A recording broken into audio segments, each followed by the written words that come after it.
så er der uddybning. Ja. Man kan næsten høre hjernerne arbejde, for der skal findes på en god idé, hvis man skal lave godt fjernsyn. Men i sin fritid er hun bidt af en gal fotoentusiast eller sådan. For det er præcis, hvad Christian Andersen og Daniel Eriksen har fået til opgave i dag. De er nemlig på Teenage VJ.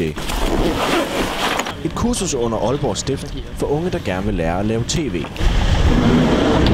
Vi er på vej til Budolfi Kirke i Aalborg, hvor der lige nu foregår et fotografkursus. I dag skal de lave en historie efter berettermodellen. Så jeg tror, det bliver en rigtig interessant historie.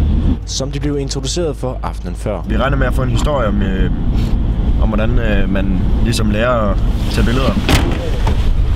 Christian og Daniel har fået tildelt en hovedperson, som de skal følge resten af dagen. Hej. Hej, Susie. Hej, jeg hedder Susie. Jeg kommer fra Teenage VJ. Ja. Det virker umiddelbart, som om vi er kommet godt på fod med hende, og lige skal have stillet de spørgsmål, vi undrer os over, og så skulle vi godt være godt kørende. Og jeg går aldrig mere over pause. Det må I godt lide. Jeg går aldrig mere over pause. Jeg synes, det er nogle relevante spørgsmål, I stillede. Og deres underviser, Christian French, er positiv. Jeg er fortrøstningsfuld i forhold til den opgave, de skal løse. Men det er jo klart, det er jo altid en udfordring. Og det er jo også en udfordring at holde styr på billeder og holde styr på, hvad skal man spørge om. Men så er det jo godt, at hjælpen aldrig er mere end et spørgsmål væk. Jeg har et tip. Prøv at tænke på at komme væk fra normalt perspektiv, altså øjenhøjde. Film med helt ned for øjet. Tiden flyver, og fotokurset nærmer sig sin afslutning. Først så skal vi have ham, der står deroppe, Kasper. Ja, han står og fortæller. Men for Christian og Daniel er dagen langt fra slut endnu.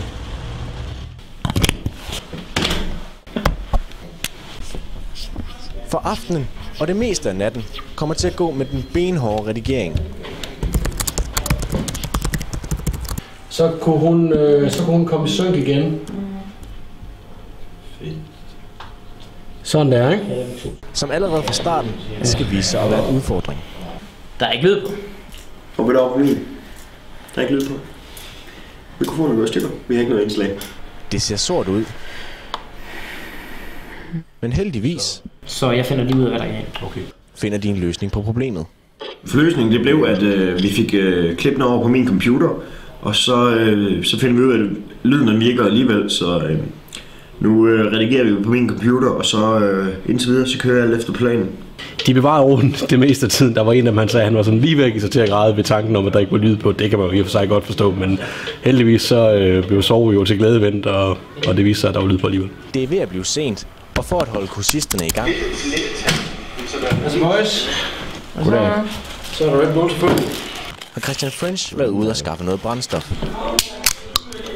Klokken er langt over midnat, inden indslaget så småt er ved at være færdigt. Ja, vi skulle blive færdige nu, så det vi har fået lavet, er vi godt tilfredse med. Spørgsmålet er så, om underviseren vil synes om resultatet. Yes. Godt, dreng. Godt.